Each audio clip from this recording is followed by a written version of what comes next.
All right, so as we just reported moments ago, sources are telling me tonight the FBI has, in fact, completed their background check on Judge Kavanaugh. All 100 senators and 9 staff members will have access to that report, which will be kept in a safe at the Senate Judiciary Committee. Now, this comes as the chairman of that committee, Chuck Grassley, is sounding the alarm about obstruction coming from Professor Ford's extremely bitterly partisan legal team. Now, this week, we told you about this, the Judiciary Committee requested access to material evidence of Professor Ford's sexual misconduct claims, including notes from her therapy sessions that she already had handed over to the Washington Post, any recordings of her polygraph test. And Professor Ford's attorney are flatly denying the Senate Judiciary's request. So much for a real investigation. And tonight, in a letter, Grassley fired back. He wrote, quote, "The Constitution tasks the Senate, not the media or the FBI, with providing advice and consent for Supreme Court nominees. It is beyond disappointing that Dr. Ford's attorneys were willing to share evidence with the Washington Post many weeks ago, but to this day refused to share the same evidence which Dr. Ford relied on in her testimony with the U.S. Senate. It's important to remember that Ford's attorney, Deborah Katz, as you see on the screen, she is a far-left, huge, big-time Democratic donor. Remember, she was the one that was recommended by Dianne Feinstein, who wouldn't tell the Republicans about the whole issue for weeks and weeks after, till weeks after, and once vowed to resist Donald Trump. We've shown you that tape on ABC.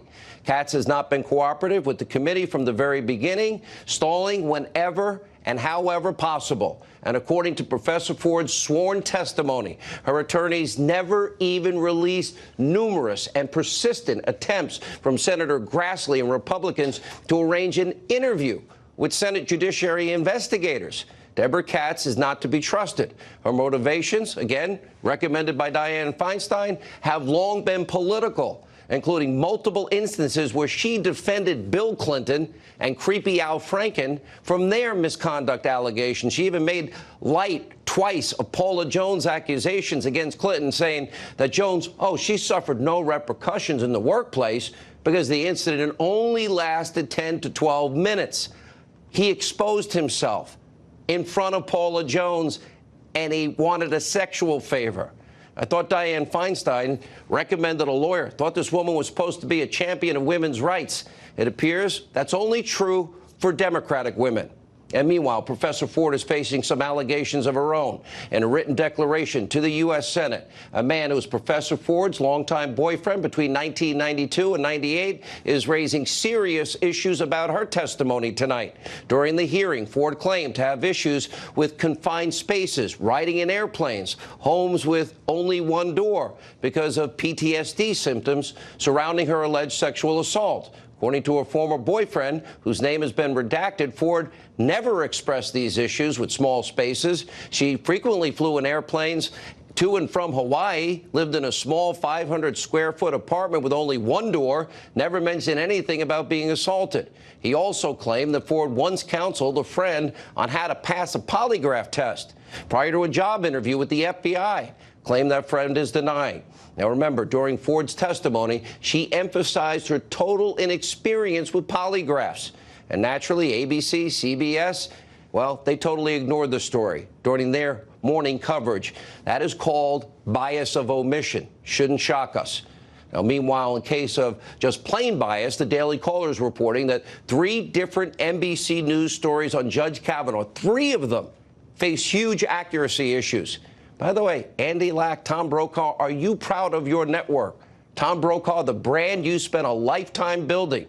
Are you happy now to be an arm of the Democratic Party? And as you can see, the left does not care about evidence, due process, presumption of innocence, the Constitution, none of it. They don't even care what this impending FBI report will uncover or not uncover. Dianne Feinstein doesn't want to even show it to you. Almost all Democrats have been against Brett Kavanaugh or whoever the president would have chosen from day one. They're only now pretending to care about allegations against Kavanaugh because they want to still stall the confirmation vote. To them, sadly, this is about power and political gamesmanship. Whether or not Kavanaugh is guilty, it makes no difference. in the Democrats in this pursuit of power. Something, by the way, even Spartacus himself, Senator Cory Booker, admitted to during a recent interview. Take a look. So my hope is that just beyond the vicious partisan rancor that is going on, beyond the accusations, we don't lose sight of what this moral moment is about in this country. And ultimately ask ourselves the question, is this the right person to sit on the highest court in the land for a lifetime appointment? Ultimately, not whether he's innocent or guilty, this is not a trial, but ultimately, has enough questions be raised that we should not move on to another candidate? If enough questions are raised, well, you can't get on the court? Is that now the new modern Democratic Party? Guilty as long as there's enough accusations. Guilty of all charges, regardless of what the evidence shows. This is so reckless. Think of where this can take us.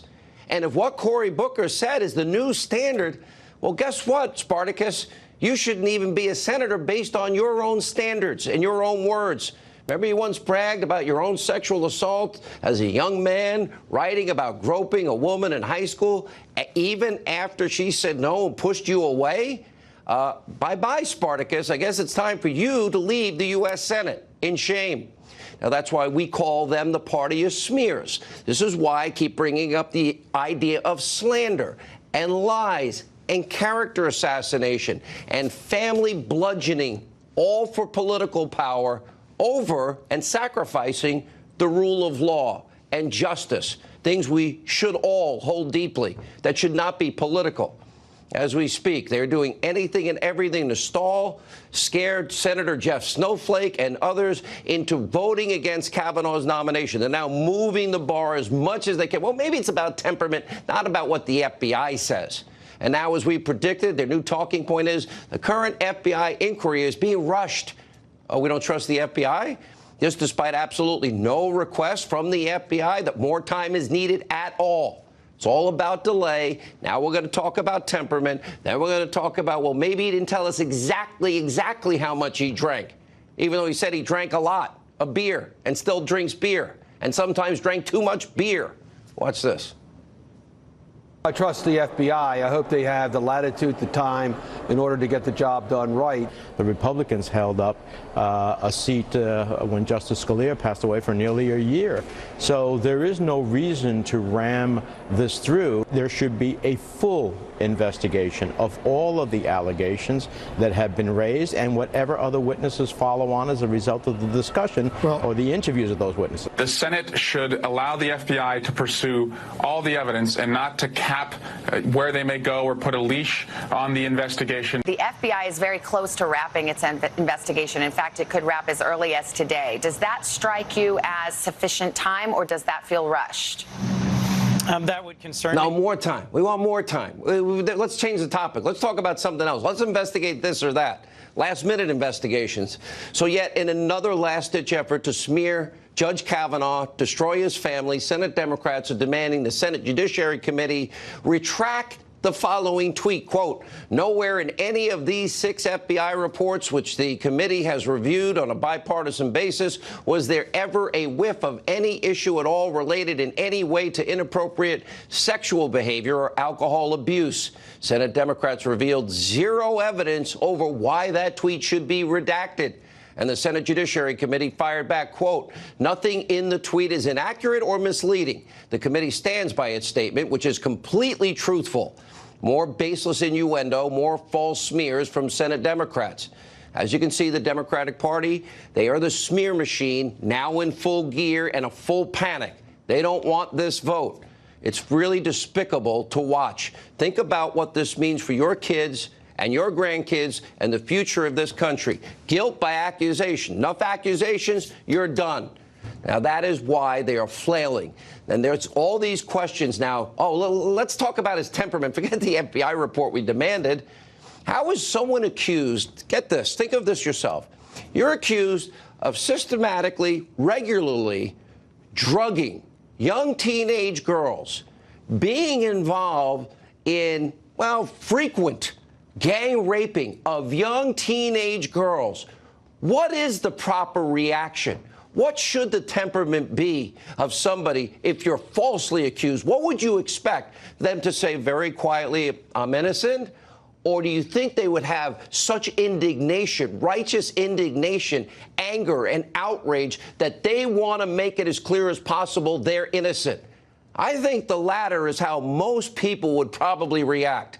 And the far-left mob, they're in overdrive. Remember, Maxine Waters, get in their faces. Well, guess what, Maxine? It's happening. Breaking tonight, a congressional intern for Democrat Sheila Jackson Lee has been arrested after he publicly posted sensitive information of pro-Kavanaugh Republican senators online. This is extraordinarily dangerous. And over the weekend, we saw Senator Mitch McConnell accosted in an airport after Ted Cruz, after Pam Bondi, after Secretary Nielsen, after, Sarah Sanders. Yesterday, a Republican congressman was actually assaulted in his Capitol Hill office by an angry group of protesters who pushed in his door. In Texas, another angry mob confronting a group of pro-Kavanaugh students at UT Austin. Take a look at this. Victory! We support rape! Tell me what was the point of the Yes! Kavanaugh! Have a dialogue with them. They're just here to prosecute. They're just here to prosecute. Are you being likes to we believe survivors. They won't even bring we believe survivors. So how is that? We believe survivors. We believe survivors. Who do you believe? Based on I believe the candidates don't change my name. Oh. It's pretty violent.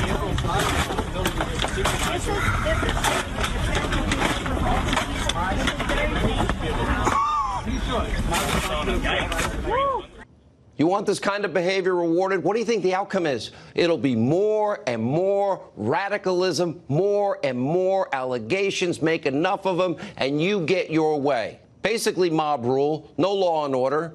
Now, do you care about due process and the presumption of innocence? Because those three Republicans, we have, of course, Susan Collins, Lisa Murkowski, Jeff Snowflake, you're the ones that are going to decide, because if you go along with this after you got what you wanted, this is what your future and our future as a country will be. Now, Republicans won an election. We had a president that actually gave the names of the people he would consider appointing to the Supreme Court, and he won. People want originalists, constitutionalists confirmed for the Supreme Court. That's what they voted for. Look at this Fox News poll that just came out. The answer is yes. Republicans are now making gains in top Senate races all across the country, and Republican enthusiasm has now increased significantly. Look at your screen. Now, these are the people who will decide the fate of Judge Kavanaugh, the future of the country. You want to call these people? Feel free to do so. Call their office, call the hotline, call the main line. I'd urge you to be polite. I think that's respectful of the office. 34 days from tonight, and we'll know the results of the midterms. Those 5 senators, they choose to go along, move the bar, stop Kavanaugh because of what are uncorroborated allegations in every case. No evidence in every case. You know what's going to happen.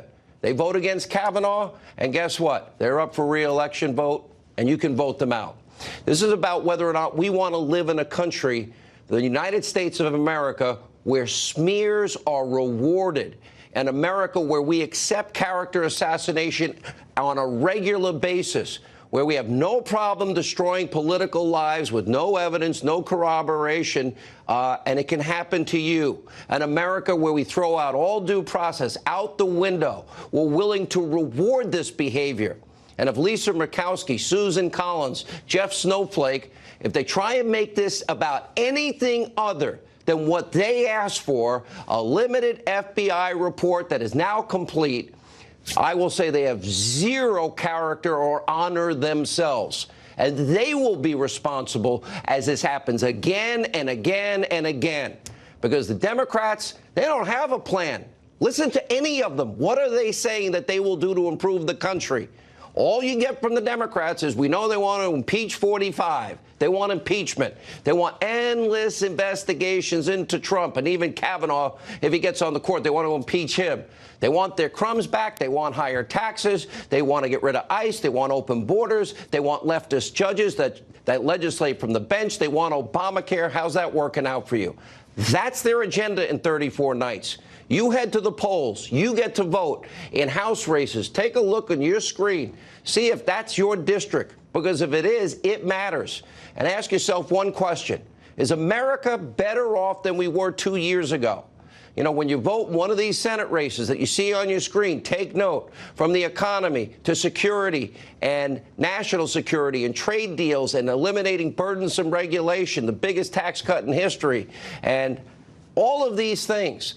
Well, that's all going to come to a halt if Republicans lose in November. You don't vote, you will get the government you deserve. And if these lawmakers give into this tactics, it'll happen again and again and again. You will be rewarding reckless, irresponsible, absolutely outrageous behavior and character assassination.